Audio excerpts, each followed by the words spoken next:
out a key fob with the unmistakable Tesla logo. "No way!" she screamed, jumping up and down. "A Tesla? Are you serious?" Our boss nodded, beaming like a proud father. "Model 3, white, just like you wanted." Just like she wanted. Of course he knew what she wanted. The crowd gasped and cheered louder as our boss led everyone outside, where a gleaming white Tesla sat in the parking lot with a giant red bow.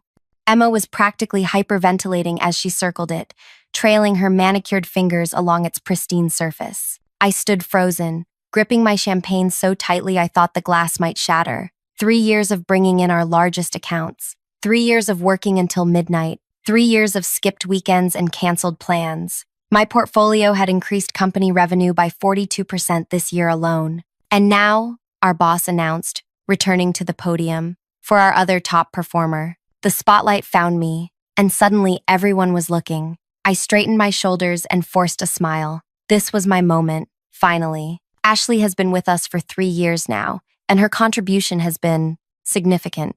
Significant? I doubled our client base. He reached under the podium and pulled out a thin white envelope. "For you, Ashley. Thank you for your hard work." The envelope felt light between my fingers. I opened it slowly, aware of the watching eyes. Inside was a gift card, $100, to Starbucks. My name was scribbled in smudged ink, barely legible. The silence was deafening. Someone coughed. A few people exchanged glances. "Well?" my boss prompted. "Aren't you going to say something?" I looked up at him, then at Emma stroking her new Tesla through the window, then back at the gift card that wouldn't even cover a month of the coffee I bought while working late. "Thank you," I managed, my voice oddly steady despite the hurricane inside me. "It's exactly what I deserved." Nobody caught the edge in my voice. Nobody except Grace from accounting, who winced slightly. Our eyes met across the room, and in that moment, I made a decision that would change everything. I smiled. Not the practiced, professional smile I'd perfected over the years. A different kind of smile. The kind that promises something is coming, something nobody sees yet. Because they'd all learn soon enough that the most dangerous woman in the room isn't the one clutching keys to a new car. It's the one holding a worthless gift card who's finally seeing things clearly. And I was beginning to see very clearly indeed. Wait, before I continue this story of corporate betrayal and calculated vengeance, take a second to hit that like button if you've ever felt undervalued at work. Drop a comment about the worst recognition you've ever received. Subscribe to hear more stories that'll make your jaw drop. Trust me, you'll want to hear how this ends. My name is Ashley Porter. I'm 32, detail-oriented to a fault, and until that night, I believed hard work and results were the currency of success. My mother raised me alone in a small apartment above the diner where she waited tables. "No one will hand you anything in this life," she'd say while soaking her swollen feet after double shifts. "You work twice as hard for half the credit." I'd thought things would be different for me. I'd gone to college on scholarships, graduated with honors, and landed a job at what seemed like the perfect company, a boutique marketing firm specializing in luxury hospitality clients. The kind of place where creativity and numbers were supposed to matter equally. When I started, there were 10 of us. By my 3rd year, we'd grown to nearly 50, with a downtown office and a reputation for turning struggling luxury properties into must-visit destinations. I'd been there 6 months when Emma arrived. She was hired as a junior account manager, same as me. We started friendly enough, a lunch together occasionally, helping each other meet deadlines. Then things changed. The first time I noticed something off was during a presentation for the Wellington, a struggling historic hotel that needed rebranding. I'd spent weeks researching, creating concepts, and preparing financials. Emma had been assigned to assist. "I love what you've put together," she said the night before, flipping through my presentation. "So thorough." The next morning, our boss came in late. Emma was already there, sitting in his usual spot at the head of the table. "I hope everyone's ready," she said. "I've been working on this day and night." Before I could react, she launched into my presentation. Slide by slide, my words, my ideas, my research. When she finished, our boss clapped his hands. "Excellent work, Emma. This is exactly the innovation we need." I sat in stunned silence as she accepted the praise. After the meeting, I approached her privately. "That was my presentation," I said quietly. She looked genuinely confused. "What? No, I put that together myself. We probably just had similar ideas. My file was open on your computer last night." She laughed. Ashley, sweetie, don't be that person. Nobody likes an office drama queen. I was so shocked by her audacity that I didn't push further. A mistake. The first of many. Over the next 3 years, a pattern emerged. Emma took extended lunches with our boss, organized birthday parties for his children, always laughed the loudest at his jokes. Meanwhile, I put my head down and worked, brought in client after client, built relationships, generated revenue. The Wellington became our biggest success story, doubling its occupancy in 6 months. I created the strategy. Emma took the bows. When they featured it in a hospitality magazine, Emma was photographed beside our boss, both grinning in front of the hotel's grand entrance. Team effort, she said when I confronted her. We all played our part. I swallowed my frustration and focused on results. Surely, eventually, the numbers would speak for themselves. They didn't. And now here I was, holding a coffee gift card while Emma had car keys worth $80,000. Later that night, I sat in my apartment, staring at the gift card on my coffee table. My phone buzzed with a text from Grace. That was messed up. You okay? I wasn't okay, but I was done being a doormat. What happened next wasn't an emotional decision, though many would later assume it was. It was strategic, calculated, a chess player seeing 20 moves ahead. First, I pulled out my employment contract. When I'd been hired, I'd negotiated an unusual clause. If I chose to leave, I could maintain client contact for 30 days to ensure smooth transitions. The company lawyer had laughed. Nobody ever leaves voluntarily, he'd said. But sure, if it makes you feel better. That small clause was now my secret weapon. Second, I created a detailed inventory of every client I'd brought in, every campaign I'd created, every result I'd generated, with numbers, dates, and communications. I didn't sleep that night, but by morning, I had everything I needed. My plan was taking shape, and it would be beautiful in its simplicity. Monday morning, I arrived at work early, dressed in my most professional outfit. When my boss finally showed up at 10:30, I was waiting with an envelope. "What's this?" he asked, barely looking at me. "My resignation letter," I replied calmly. 2 weeks' notice, effective immediately. He glanced up, seemingly more annoyed than concerned. "Resignation? Because of the recognition thing? Don't be so sensitive." "Not at all," I said smoothly. "Family priorities. You understand." He shrugged. "Well, good luck with whatever." I'd expected more reaction, perhaps even a counteroffer, but he was already checking his phone, dismissing me from his thoughts. That was his first mistake. For the next 2 weeks, I was the model departing employee. I organized my files, trained my replacement, brought pastries on my last day. Everyone thought I was leaving with Grace, heading off to focus on some vague family matters. Even Emma seemed to buy it, giving me a perfunctory hug on my final day. "Keep in touch," she said, already turning back to her computer. I smiled. "Oh, I plan to stay very connected." She didn't catch my meaning. Nobody did. The moment I walked out those doors for the final time, I initiated phase 2. I sent handwritten notes to our 6 biggest clients, the ones I'd personally cultivated, whose business comprised nearly 60% of the company's annual revenue. The notes were simple, an invitation to a casual industry lunch the following week. No pressure, just a chance to catch up. That evening, my phone rang. My former boss's name flashed on the screen. I let it ring 3 times before answering. "Hello? Ashley, heard you're having a goodbye lunch with some of our clients. How thoughtful. Mind if I join?" His voice was casual, but I caught the edge of worry. "Actually," I replied sweetly, "it's more of a hello lunch. I'm starting my own business." There was silence, then sputtering. "You're… what? You can't. Those are our clients." I kept my voice level. "They're nobody's clients. They choose where to take their business. This is unethical. It's completely legal," I finished for him. "Check Section 12 of my employment agreement. I'm well within my rights to maintain contact during this transition period." He hung up without another word. The morning of the lunch, I woke with knots in my stomach. What if nobody showed? What if I'd misread my relationships with these clients? What if loyalty to the company prevailed? I arrived at the restaurant 30 minutes early, claimed the private room I'd reserved, and waited. Each minute felt like an hour. Then the door opened. Philip Henderson, owner of 3 luxury ski resorts and our oldest client, walked in. Then Mary Zhang from Ocean View Properties. Then the others, one by one. All 6 had come.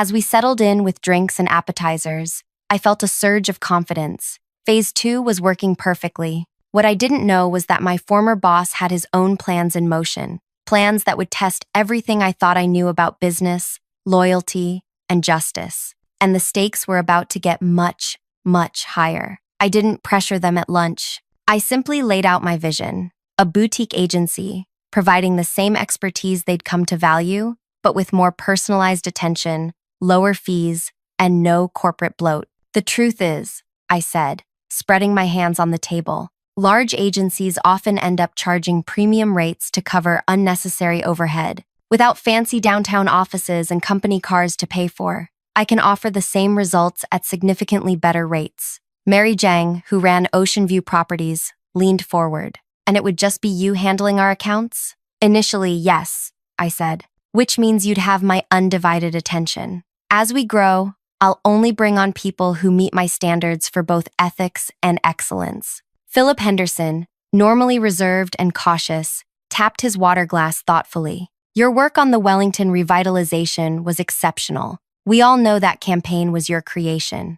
I felt a rush of validation. They had known all along. Thank you, I said simply. The table fell quiet as dessert arrived. No one had explicitly committed yet. My heart pounded as I prepared my closing remarks. I'm not asking you to decide today, I concluded. Just remember me when your renewal comes up. Philip, who rarely spoke first in any gathering, cleared his throat. Why wait? I'm moving my business today. The others exchanged glances. Mary was next. Ocean View's contract renews next month anyway. Consider us on board. By the time the check arrived, all 6 had pledged to follow me. I maintained my composure, but inside I was soaring. As we walked out, Philip held back, touching my elbow gently. You should know, he said quietly. Your boss called me this morning, offered a 30% discount if I declined this lunch. My stomach dropped. And yet, you came. He smiled. Some things matter more than price, Ashley. Integrity is one of them. How?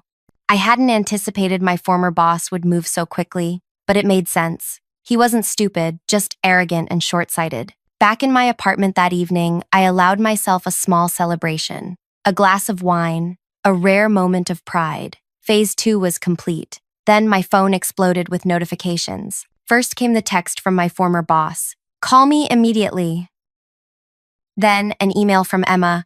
What have you done? Then a voicemail from Grace. Holy crap, Ashley! The office is in chaos. Call me. I savored each message like a fine appetizer before the main course. Let them stew. Let them wonder. Let them feel what I'd felt. Powerless, confused, devalued. My phone rang again. My former boss. This time, I answered. 6 clients, Ashley? 6? Do you have any idea what you've done? I settled deeper into my couch. I believe I've started my own business with clients who value my work. You've destroyed 3 years of relationships. This is corporate sabotage. No, I corrected calmly. This is the free market at work. Clients choosing where they receive the best service. We'll sue you into oblivion, he snarled. I've already called our attorneys. I suggest they start by reading Section 12 of my employment agreement, I replied, particularly the client transition clause. The silence told me he was finally taking this seriously. Come back, he said, his tone suddenly conciliatory. Let's talk this through. Name your price. Any car you want. Tesla, Mercedes, whatever. I almost laughed. I already have what I want. Think about this, Ashley. You're one person. We're an established company with resources. You can't possibly service all these accounts alone. There it was, the first hint of doubt. Could I really pull this off alone? Watch me, I said, and ended the call. But after hanging up, I sat in the growing darkness of my apartment, worry creeping in. He wasn't entirely wrong. 6 major clients meant endless demands, constant attention, and more work than any single person could handle. Had I overreached? Was my confidence just wounded pride pushing me toward inevitable failure? I was still sitting there when Grace called again. Can you talk? She asked. Not on the phone. In person. We met at a quiet bar far from the office. Grace looked nervous, glancing around as if expecting to be followed. They're not taking this lying down, she said after ordering a drink. They've called an emergency management meeting for tomorrow morning. I heard your boss telling Emma they need to contain the Ashley situation at all costs. What does that mean exactly? Grace leaned closer. They're planning to offer your clients double what you're charging to bring them back. They'll operate at a loss if necessary just to bankrupt you before you can establish yourself. My confidence wavered. I couldn't possibly match that kind of financial flexibility. There's more, Grace continued. They're gathering evidence that you stole confidential information. It's ridiculous, but they're desperate. I didn't take anything that wasn't directly related to my own work, I insisted. I know that, Grace said. But they're building a narrative, and narratives can be powerful, especially with the right attorneys behind them. As I walked home that night, doubt grew like a shadow at sunset. What had seemed like a perfect plan suddenly felt precarious. I was one person against an established company with resources, connections, and desperation, a dangerous combination. The next morning, reality hit harder. My phone rang with the first crisis. Ocean View Properties needed immediate revisions to their summer campaign. An hour later, Philip called about an unexpected competitor undercutting his rates. By noon, 3 more clients had urgent needs that couldn't wait. I worked through lunch, dinner, and well past midnight. The same the next day, and the next. I was drowning in the very success I'd orchestrated. A week into my new venture, I received an email from a law firm representing my former company. Attached was a cease and desist letter claiming I had misappropriated confidential information and violated non-solicitation agreements. It was baseless. I'd been meticulously careful, but fighting it would require time and money I couldn't spare while servicing 6 demanding clients. That same day, Emma posted a company announcement on social media, excited to announce our new client loyalty program offering unprecedented benefits to our valued partners. It was clearly aimed at wooing back the clients I'd taken. 2 weeks in, I was operating on 4 hours of sleep a night. My apartment had transformed into a chaotic office with papers covering every surface. I hadn't cooked a meal or done laundry. Basic self-care had become a luxury I couldn't afford. Then came the first defection. Mary Jang called on a Friday afternoon. "Ashley, I need to speak with you about our arrangement." My heart sank. I knew that tone. "Your former company reached out," she continued. "They're offering a comprehensive package that includes digital marketing, PR, and event management at a significantly reduced rate, with my budget constraints. They're buying your business at a loss," I said, trying to keep frustration from my voice. "Once I'm out of the picture, those rates will skyrocket." "Perhaps," she acknowledged, "but I have shareholders to answer to now. I can't justify paying more for less, even if I prefer working with you." After we hung up, I sat motionless at my makeshift desk, one down. How long before the others followed? My phone buzzed with a text from my former boss. "Heard about Ocean View. The offer to come back is still open. Corner office. Significant raise. Your own parking spot." I didn't respond, but doubt crept in like a virus. Maybe this had been a mistake. Maybe corporate politics would always win. Maybe I should cut my losses before I crashed and burned. That night, I couldn't sleep. Around 3 a.m., I pulled out the Starbucks gift card that had started it all. $100, the supposed value of my contribution. Anger rekindled, pushing back against doubt. I hadn't come this far to surrender at the first setback. The next morning, I called Philip. "I need advice," I admitted. "Mary's gone back to my former company." "I know," he said.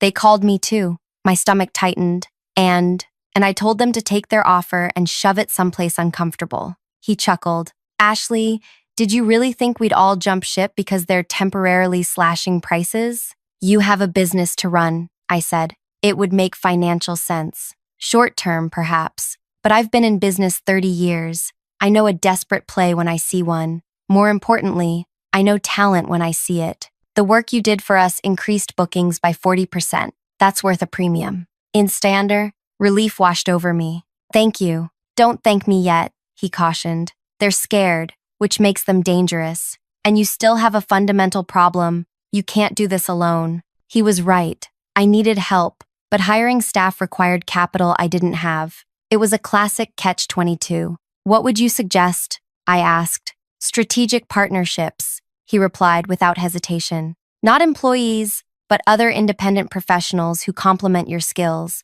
Split projects, not overhead." It was so obvious I wondered why I hadn't thought of it myself. Probably because I hadn't slept properly in weeks. That afternoon, I reached out to 3 former colleagues who had left the company before me. a financial wizard who'd quit after being repeatedly passed over for promotion, a creative director who'd been pushed out for not being a team player when she questioned unethical practices, a digital strategist who'd left to freelance. All three agreed to meet. All three had stories similar to mine. All three had skills I desperately needed. By the end of the week, we had formed an informal collective, independent professionals who could collaborate on projects without the overhead of a traditional agency. We created a shared workspace in a converted warehouse that cost a fraction of downtown rent. When my former boss called again, I didn't feel the same uncertainty. "Heard you're bringing in reinforcements," he said, attempting casual but failing to hide his concern. "Interesting strategy.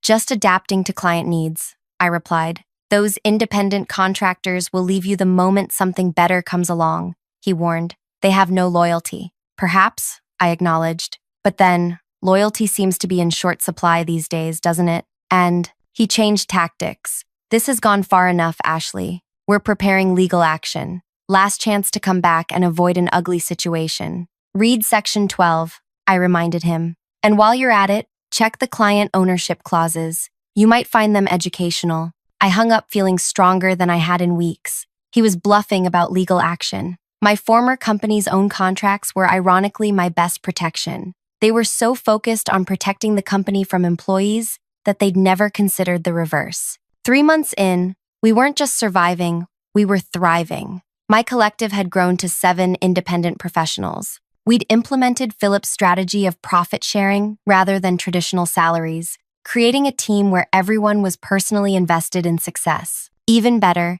2 new luxury clients had approached us after hearing about our work. Word was spreading, but my former company wasn't finished. They launched a whisper campaign, suggesting to industry contacts that I was unstable, vindictive, impossible to work with. They hinted at pending litigation. They implied I'd stolen proprietary information. Some potential clients were scared off. One existing client called to express concern. "Is there any truth to these rumors?" he asked directly. "None," I assured him. "They're desperate attempts to discredit me because they can't compete on results." He seemed satisfied, but the damage was being done. Doubt is a powerful weapon in business relationships. 4 months in, Grace called with a warning. "They're planning something big," she said. "Your boss has been in closed-door meetings with legal all week. Emma's involved too. Can you find out what it is?" "I'm trying, but they're being unusually secretive. Whatever it is, they think it's their silver bullet." I thanked her and tried to push the worry aside. I had clients to serve, projects to complete, a business to build. Then came the email that changed everything. It was from an unfamiliar address, but the subject line froze my blood. "Evidence you might find useful." I almost deleted it as spam. Thank goodness I didn't. Inside was a simple message. "Thought you should see what they're planning. I can't stand by anymore." Attached were screenshots of internal emails between my former boss, Emma, and the company's legal team. As I read them, my hands began to shake, not with fear, but with something much more powerful: anticipation. Because in those emails was everything I needed, everything I couldn't have planned for, everything that would transform my revenge from satisfying to legendary. And they had no idea it was coming. The attached emails were a goldmine of incriminating information. My former boss and Emma had been systematically defrauding the company for years. Email after email detailed how Emma had created fake expense reports, claiming client dinners that never happened, travel that never occurred, and team-building events that were actually personal shopping sprees. My former boss had approved every fraudulent claim, while simultaneously denying legitimate expenses from other team members. But that was just the beginning. There were emails discussing how they'd been artificially inflating client invoices, then directing the excess funds to a separate account they controlled. Small amounts from each client, adding up to hundreds of thousands of dollars over time. Most damning of all were the emails about the Wellington campaign, MI campaign. Not only had they taken credit for my work, but they'd also altered the performance reports to minimize my contribution while exaggerating their own. "Make sure A's name is buried in the appendix," my boss had written. "Keep her visible enough to do the work, but invisible enough that clients associate success with our leadership." Emma's response, "Already on it." Also deleted her from the presentation attendee list, so there's no record she was even there. As I scrolled through file after file, A strange calm settled over me. This wasn't just about a Tesla versus a gift card anymore. This was about systematic fraud, deception, and theft. Not just from me, but from the company itself. The final email in the thread was from yesterday. Legal thinks we have enough to shut her down permanently. The lawsuit goes out tomorrow. We'll claim she stole client information, violated non-compete clauses, and engaged in unfair business practices. Even if we lose eventually, the legal fees will bankrupt her before it ever gets to court. Set up a call with the remaining clients to let them know their trusted advisor is facing criminal charges. At the bottom of the email was a simple signature. It had to be Jasmine, the quiet IT specialist who had always been friendly but kept to herself. I'd helped her once when she was overwhelmed with a project, staying late 3 nights in a row to meet her deadline. I'd forgotten about it. She clearly hadn't. I printed everything, made digital backups, and then considered my options carefully. This wasn't a moment for rash decisions. I could go straight to the police. That would certainly cause problems for my former boss and Emma, but it might also drag the entire company down, including innocent employees like Grace. I could use it as leverage, threatening to expose them unless they backed off. But blackmail, even when you're in the right, is legally and ethically questionable. Or I could be smarter, more strategic. Use this information not just to protect myself, but to build something lasting. I chose the third option. First, I called my small team together and explained the situation. I shared the emails but redacted the parts that could identify who sent them. This changes everything, said Tomas, our financial expert. With this evidence, we could not only stop their lawsuit but countersue for defamation and tortious interference. We could, I agreed, but I have something better in mind. My plan was simple but effective. We would continue building our business, ignoring the threats. When they filed their lawsuit I had knew was coming any day, we would be ready with a response that would blindside them completely. In the meantime, we needed to solidify our client relationships and expand our team. I reached out to 2 more former colleagues who'd been marginalized at the company. Amina, a brilliant media buyer who'd been repeatedly passed over for promotion because she was too quiet, and Daniel, a client relations specialist who'd quit after being blamed for a mistake Emma had made. With a team of 9 independent professionals, we could now handle twice the workload. We signed confidentiality agreements among ourselves and created a formal operating agreement for our collective. We were no longer just a temporary alliance.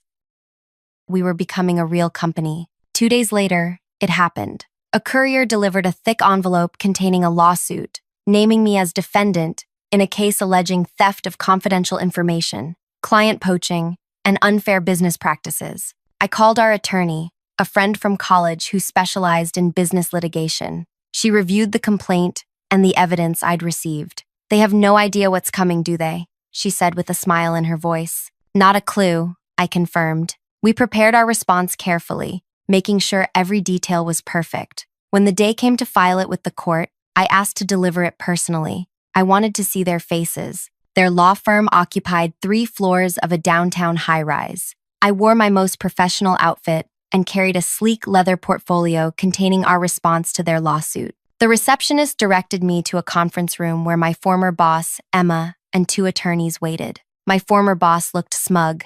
Emma examined her nails, barely acknowledging my presence. Ms. Porter, one of the attorneys began, I understand you wanted to discuss settling this matter. Not exactly, I replied, opening my portfolio. I'm here to deliver our formal response to your complaint. I slid copies across the table to each of them. You could have had your attorney do this, my former boss said, with a dismissive wave. I wanted to watch you read it, I said simply. Their attorney opened the document first, scanning the introduction. His expression remained neutral until he reached page 3. Then his eyebrows shot up. He flipped through the next several pages rapidly, his face growing increasingly concerned. What is it? My former boss demanded. Sir, I think we should discuss this privately, the attorney said quietly. Just tell me, he snapped. The attorney cleared his throat. They've filed a countersuit for fraud, embezzlement, defamation, harassment, and there's evidence attached. Emails, financial records. My former boss grabbed the document, his face reddening as he read. Emma leaned over his shoulder, her complexion turning ashen. Where did you get these? She whispered. Let's just say not everyone at your company appreciates being associated with fraud, I replied. Our filing includes copies to the District Attorney's Office, the State Attorney General, and the Securities and Exchange Commission, since your company is publicly traded. The second attorney, who had been silent until now, spoke up. We should adjourn this meeting immediately. One more thing, I said, placing another document on the table. This is a press release going out tomorrow morning, announcing that my company has been awarded a contract with the Wellington Hotel Group to manage all 7 of their properties worldwide. Philip Henderson personally recommended us after the success of our previous campaign. I stood to leave, pausing at the door. Oh, and we're hiring. Several positions just opened up at our firm. I believe you'll be needing new jobs very soon. The aftermath unfolded exactly as I'd anticipated.